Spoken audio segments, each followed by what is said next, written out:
Olá, seja bem-vinda, seja bem-vindo. Ele é conhecido por sua vasta produção literária, tanto que está lançando o seu 26º livro, intitulado A Vida é um Tchan, obra que conta a fascinante história de Mauro Henrique Neves Cardim, um homem multifacetado que se destacou na música, na política, nos negócios e que teve sua vida transformada por causa de uma grave doença, que superou com muita força e determinação.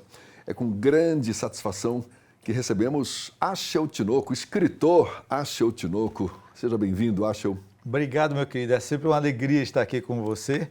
E para falar de livro, de literatura, é uma honra, é muito bom. Deixa eu mostrar aqui, ó. A vida é um tchan. É um tchan? Tchan? Não, é um tchan. É um tchan. É um tchan, que conta a história de Mauro Cardim. Você é um escritor inquieto, que eu sei, já escreveu sobre diversos temas. O que te motivou a contar essa história de Mauro Cardim e o que você aborda exatamente nessa obra, Axel? Bem, ele também é radialista. E eu concedi uma entrevista para ele há anos atrás e ele me falou do tataravô, Eleodoro de Paula Ribeiro, que seria dono de quase da metade da Chapada Diamantina. Então, ele me falou da possibilidade de escrever um livro sobre esse assunto. Mas eu pensei que não ia dar em nada. Quando foi recentemente, ele me procurou e nós conversamos e começamos a escrever sobre a história dele e tudo. E ele estava recém-operado. Ele fez uma cirurgia de dissecção de aorta. Se tiver algum médico assistindo e eu tiver errado, que me perdoe. Mas é isso, dissecção de aorta. Foi uma cirurgia gravíssima, que durou 17 horas para fazer essa cirurgia. Então, o livro começa exatamente com esse assunto, que é um problema que às vezes as pessoas não dão importância para os sintomas, mas que acontece e o índice de mortalidade é muito alto, chega a 80%. Então, começamos a conversar e tudo que surgiu a história e começamos a contar outras histórias. A parte de empresário dele, foi empresário da música baiana, empresário do El Tchan, trabalhou nessa parte do axé music e tudo. Então, é uma história fascinante, tem muita coisa interessante. E eu abordo muito a história do tataravô dele, que inclusive um dos avós dele, que é o avô materno, teria jogado contra Pelé. E coincidentemente, ele conheceu Pelé e foi trabalhar com Pelé, só que Pelé não lembra de jeito nenhum desse jogador. Está na contracapa do livro aqui, né? Está na contracapa do livro, é muito interessante. Passei a admirar Mauro Cardim ainda mais depois que ele me contou sobre sua vida e até sobre seu avô, olha aí, contra quem eu teria jogado, mas sinceramente não me lembro. O Pelé... Mas... Imagine se Pelé vai lembrar de todos aqueles que jogaram contra ele. Eu sempre fico curioso em saber como é que é o processo de criação. No caso, uma biografia, obviamente que você ouve o seu entrevistado, anota, mas tem outras fontes de pesquisa? Você gosta de buscar outras fontes de pesquisa ou se limita ao que aquela pessoa que está ali sendo investigada, digamos assim, fala para você? Não tem como a gente... Eu sempre que eu sou contratado para escrever uma biografia, eu explico logo. Não se escreve uma biografia em 2 meses, não se escreve. É uma pesquisa longa. E outra coisa, a importância de quem conta é a mesma importância de quem vai escrever. Você não vai me contar a sua história em um dia, não tem como. É uma história longa. Aí você me conta uma história aqui hoje. Quando eu sair daqui, 1 minuto depois você esqueceu de algum fato que você tem que contar. E principalmente as datas são muito importantes. Você me conta algum fato e me dá uma data e eu vou ver se aquela data é verdadeira ou não, vou pesquisar, porque senão estraga o livro se a gente colocar uma data errada, se escrever alguma coisa errada. Então a biografia não se limita apenas em você me contar a história. Cada fato... E você se permite se dá uma licença poética, ou seja, porque eu fico pensando, até para tornar o livro de fato mais atrativo, mais interessante para quem estiver lendo, porque, não sei, estou aqui falando como um mero leitor. Para ler uma biografia, tem que ter uma construção de texto que torne aquela história de fato interessante. E é bom que você me fale isso, porque eu pretendo ser o novo Gabriel Garcia Marques da Bahia e ter aquela literatura fantástica. Então, as minhas biografias não são uma biografia seca, que nasceu em 1945, que foi... Não, eu tento todo livro romantizar a história. Romantizar um pouco, tem a parte do autor. E você deve saber que quando eu escrever a sua biografia, você já vai logo ficar sabendo como é que você vai me contar a história. Então, claro que tem a parte, todo livro que um autor escreve tem a parte dele, da visão dele, de como ele vê os fatos, de como ele vê o mundo, de como... Porque senão ficaria muito chato você ler um livro muito... Eu agora estou lendo uma biografia de LeBron James, o grande LeBron James do basquete americano.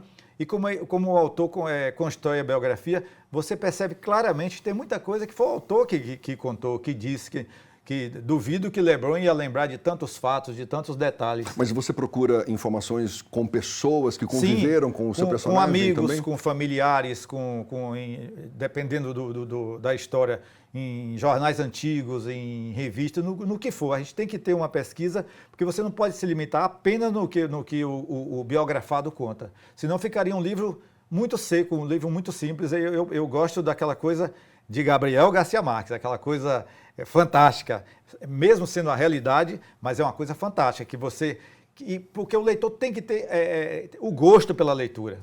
E no Senão caso, ele não teria. No caso do Mauro, que um personagem multifacetado, como eu comentei, não é, com atuação em várias áreas diferentes, como é que você consegue encontrar o ponto de equilíbrio, para abordar cada um desses aspectos com a devida importância? Fique o telespectador sabendo que a gente brigou muito, que eu briguei muito, porque às vezes eu quero de um jeito e ele quer de outro, eu imponho de um jeito, ele vai para o outro lado, ele não dá. E Mauro é assim, Mauro conta as histórias, mas ele é muito simples, ele, não, isso aí tá bom, eu digo, não tá bom nada, não é assim não, a história não pode ser contada desse jeito, a história tem que ter sentido, a história tem que ter um ritmo, é como a música.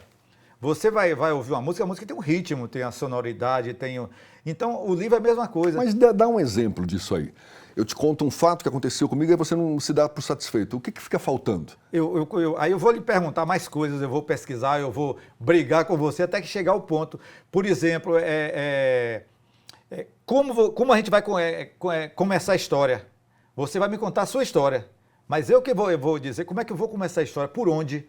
Às vezes a pessoa prefere, eu tenho um biografado que eu estou terminando a história dele, ele prefere que seja do início ao fim. Ele nasceu... narrativa linear. Né? E eu não gosto, eu prefiro que seja uma coisa que vá e volte. Eu começo uma história sua, digamos, você aos 20 anos, você veio para a Bahia, como é que começou a trabalhar, a gente volta para contar como é que foi anteriormente, porque isso desperta mais no leitor um interesse maior, eu acho. Quer dizer, esse cuidado teu é mais defendendo o seu lado mesmo. Claro, né? Porque... o meu nome está lá. Exatamente, não só isso, mas para facilitar a produção do texto, né? A produção do texto e qual o objetivo maior? Se não ficar faltando alguma coisa. O objetivo maior de tudo isso é que despertar o leitor. Nós estamos numa fase dificílima de conquistar um leitor. Por quê? Porque aí toda a justificativa vai em cima da pobre da internet. Das novas tecnologias. Das novas tecnologias. Claro, aí uma mãe me perguntou, o que é que a gente faz para incentivar uma criança a ler? O mesmo que você faz para incentivar uma criança a usar um celular. A criança usa o celular, que é muito mais simples e é mais fácil para os pais, porque ela vai ficar quietinha olhando as imagens. Então, nunca dei um celular para a criança antes de dar um livro. Ela tem que começar pelos livros. Afinal, o celular só existe porque existem os livros. Senão, jamais existiria um celular. Então, essas tecnologias, claro que divide, mas tem espaço para todo mundo. Eu adoro o livro e adoro o livro físico. Eu quero ler, eu quero abrir e tal. Mas quem gosta de livro digital, que leia o livro digital. Que leia até uma bula de remédio. Mas leiam, essas crianças precisam ler. Porque é triste a gente ver na internet mesmo o texto que elas publicam, a falta de organização, de um português terrível. Nós temos uma das línguas mais belas do mundo, mas parece que o brasileiro não gosta da própria língua. Ela é maltratada diariamente. E isso é triste. Agora, esse cuidado para tornar o texto, o livro, algo interessante para o leitor, também não é uma fórmula acabada, não é? Primeiro porque tem N perfis diferentes de leitores. Exatamente. Não é verdade? Tem, penso eu, o leitor que não, independentemente da forma como o livro foi elaborado, eu quero ler porque o assunto me interessa e tudo mais e tal. Outros devem priorizar um pouco mais a forma como o livro foi escrito, porque isso me desperta mais a curiosidade, mais a atenção. Até a qualidade do livro, do papel, tudo isso influencia no leitor. Ele quer um livro maior, ele quer um livro menor. Então, tudo isso a gente tem que se preocupar. Aliás, o pobre do escritor aqui tem que se preocupar com tudo, até como é que saiu a capa do livro. Tudo isso é importante. Senão, se você não tiver um atrativo maior, o livro não sai bonito, não sai bem feito, e o leitor foge dele. Agora, dá um exemplo desse atrativo maior que pode garantir o sucesso do seu livro. Um atrativo maior para garantir o sucesso do meu livro, por mim eu botava foto minha em cada livro meu que ia sair. Aí já não é garantia, não. Não, mas como é que se diz? Cada autor tem o seu sistema de escrever, tem o seu, como é que se diz a palavra? Me fugiu aqui a palavra. De como, hoje, por exemplo, eu estou citando Gabriel Garcia Marques porque eu adoro, eu acho o escritor maravilhoso. Então, ele tem o público dele, o que ele publicar, claro, ele já morreu, mas o que publicar hoje, agora saiu um último livro dele, por exemplo, atrai. Ele tem o público fiel dele.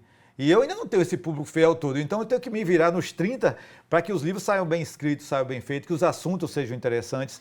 Mas vou dizer... Mas com 26 livros, esse agora o 26º, você certamente tem um público que te acompanha. Já tem umas pessoas que gostam de mim, já tem uns fãs da internet.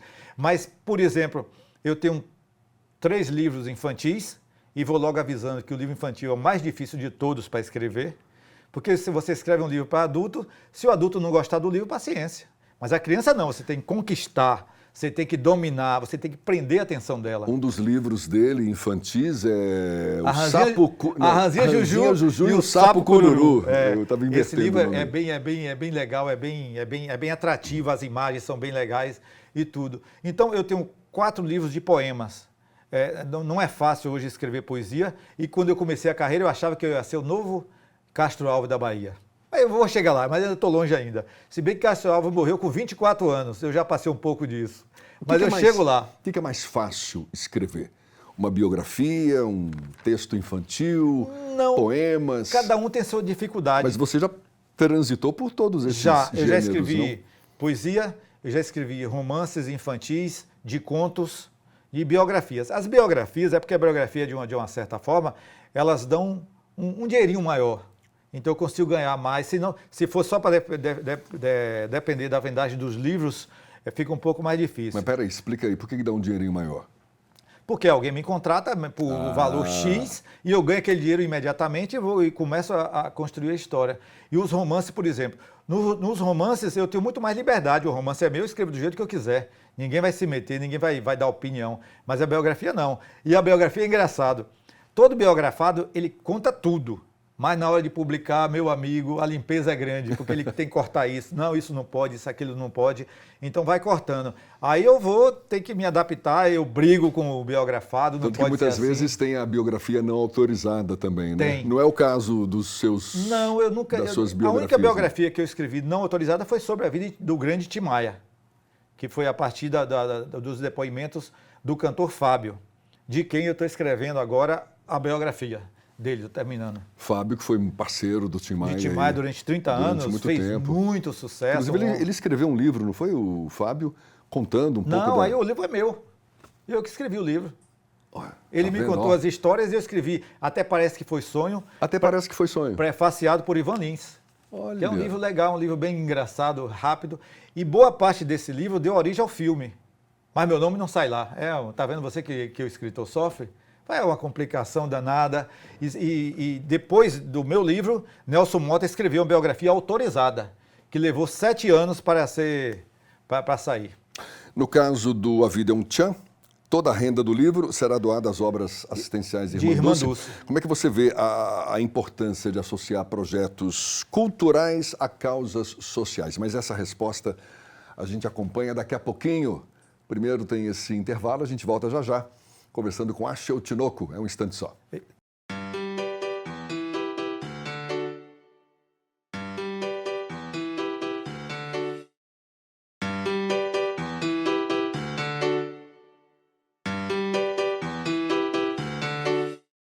Já estamos de volta. Nosso convidado, escritor Axel Tinoco, que está aqui, lançando o seu 26º livro, A Vida é um Tchan, que conta a história de Mauro Henrique Neves Cardim, esse personagem multifacetado que, enfim, se destacou em diversas áreas, e a gente está falando sobre isso. Agora, a renda desse livro, voltada para as obras sociais Irmanduce, é uma postura, de fato, social? Tem um quê de postura política?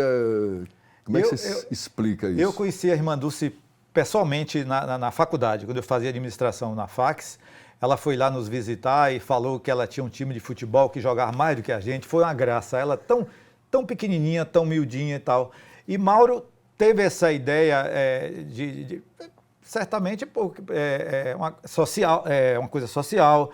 A Irmanduce é muito importante, as obras dela são fantásticas, ajudam milhões de pessoas, também politicamente é um bom negócio e tal. Então, ele me falou o que é que eu achava, eu digo, ótimo, uma ótima ideia, vai ajudar muita gente, quem puder ir para o lançamento, adquirir o livro, lógico que ajuda bastante. É uma coisa bem legal. E a Irmanduce realmente é uma grande personalidade e hoje é uma santa, nada mais do que justo. Axel, 26 livros, como é que você avalia as mudanças do mercado editorial ao longo desses anos? Quais os desafios que os escritores têm hoje para colocar um livro no mercado, hein? Vou logo avisando, se eu fosse começar hoje eu não ia ser escritor, eu ia ser jogador de futebol, ou cantor, ou apresentador, que era muito mais... Tá bom. Não, mas o mundo vem mudando muito. Eu fico me imaginando como é que seria se eu fosse começar hoje como escritor.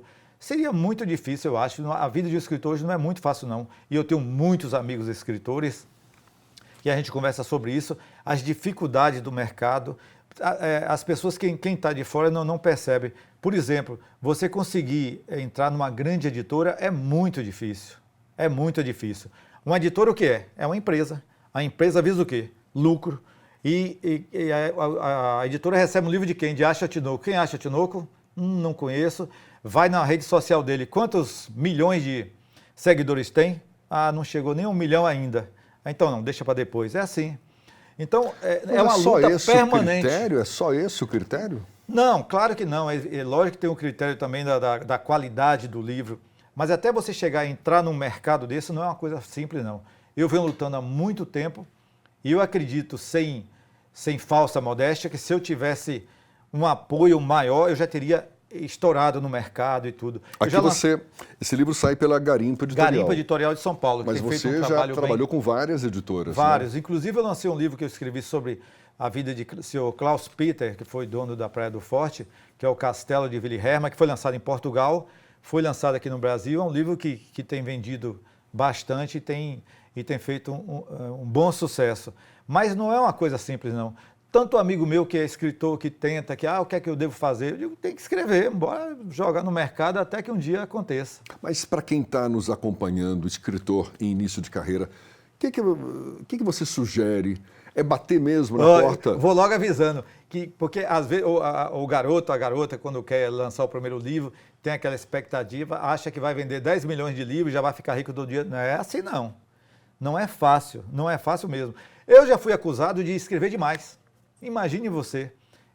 Tem uma época que eu estava publicando 2 a 3 livros por ano e estavam dizendo que eu estava escrevendo demais. Mas o que eu faço na vida é escrever. O que eu gosto é escrever. Mas quem é que estava falando isso? As próprias editoras? Ou... Não, gente na internet, amigos, familiares, todo mundo. Gente que não gosta de você, gente que gosta. Mas eu vivo para escrever.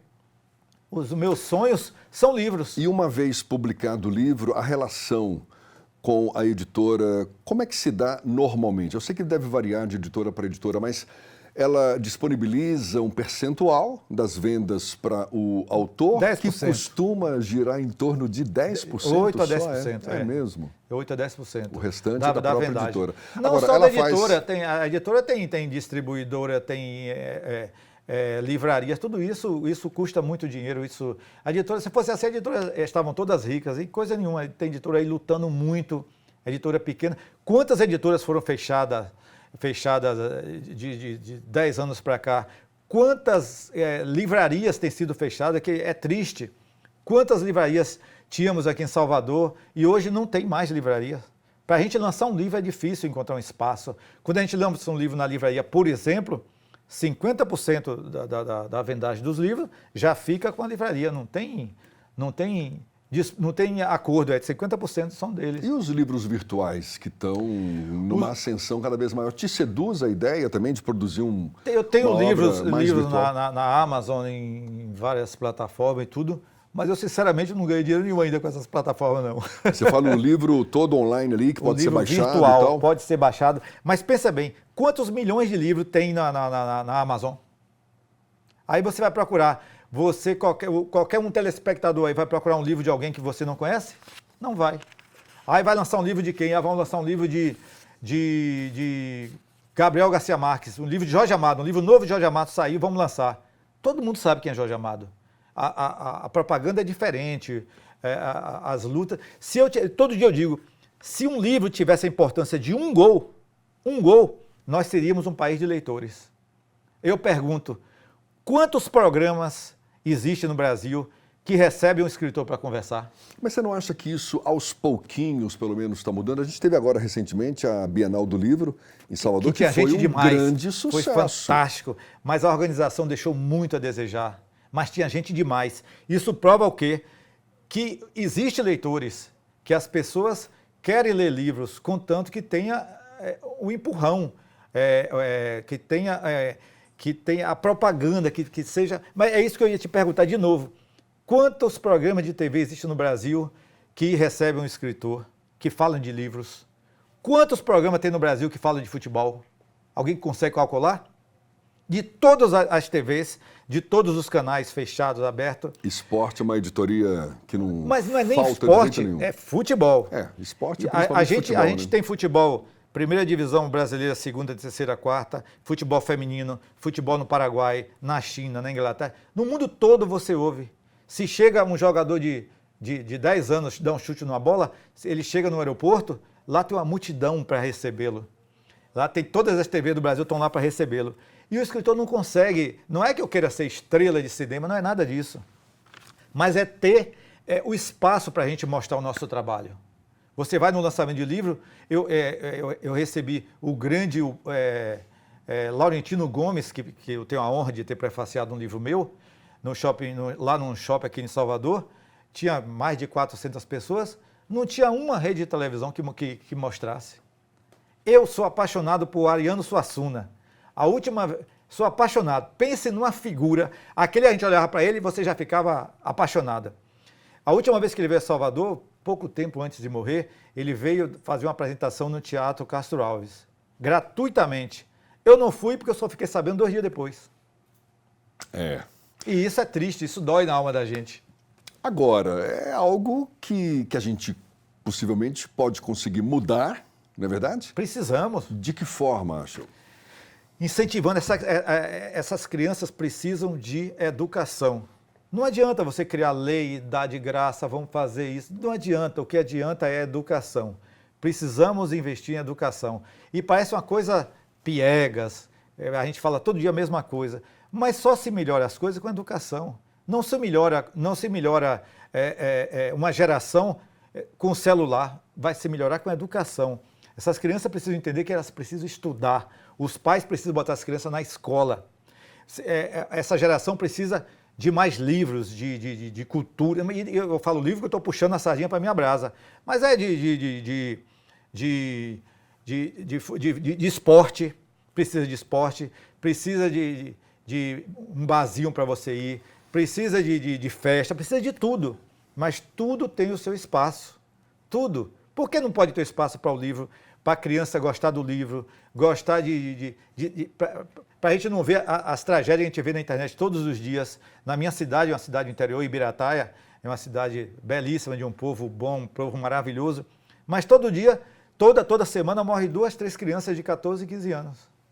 Às vezes eu tenho a percepção a impressão de que discute-se pouco essa capacidade das novas tecnologias de subverterem a ordem, a cabeça, principalmente dos pequenos. Dos pequenininhos. Acho que sim, tem discussão, mas ainda de forma muito isolada. Não sei se nas escolas está se discutindo como se deve discutir com as próprias crianças. E o que é que acontece nas escolas? Fico botando na cabeça da criança a política.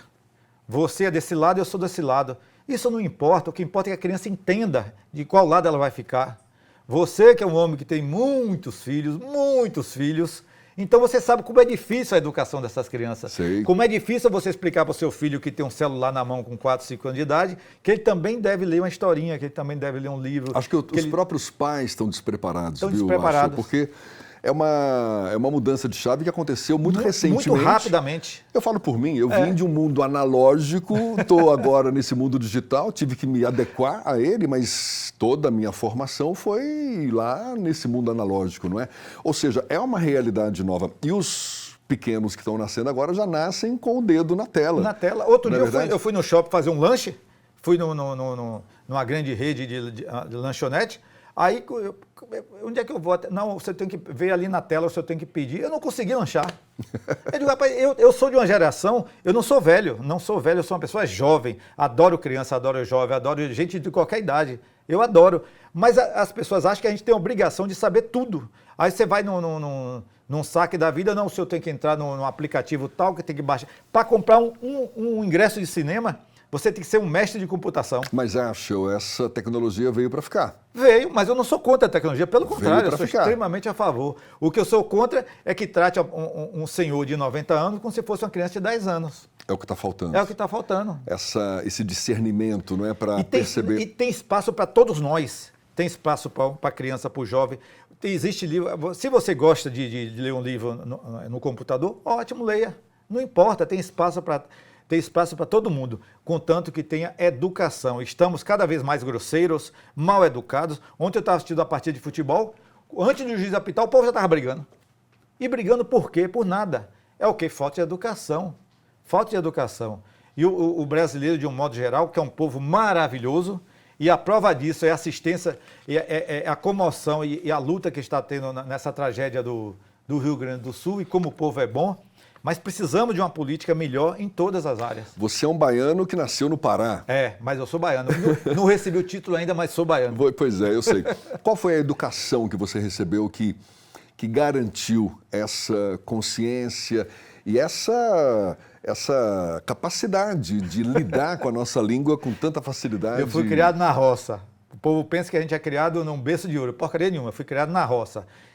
Saí de manhã montado num cavalo, chegava à noite em casa, sempre encontrava meu pai no escritório dele lendo alguma coisa, sempre ele gostava de ler. Qualquer livro ele lia e terminava de ler, mesmo que ele não gostasse. Foi por isso que eu comecei a gostar de José Saramago. Meu pai estava lendo um livro dele chamado José. Ele disse que só tinha um personagem. Aí eu digo, meu pai, lê o livro aí. Aí comecei o livro, eu digo, meu pai, você é um jumento. Esse livro é maravilhoso, ele morreu de rir. Você é maluco, você chama seu pai de jumento, eu digo, como é que você não gosta de um livro desse? Então, toda a criação que eu tive, todos os exemplos eram da roça.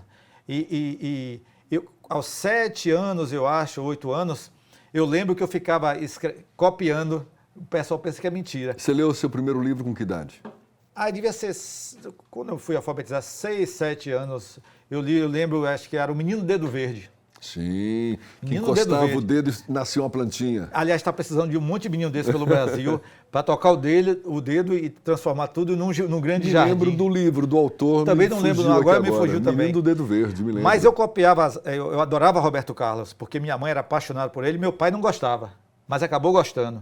E aí eu copiava a música de Roberto Carlos e mostrava ao meu pai, que eu escrevi. Ele disse, tá indo bem, vai escrevendo.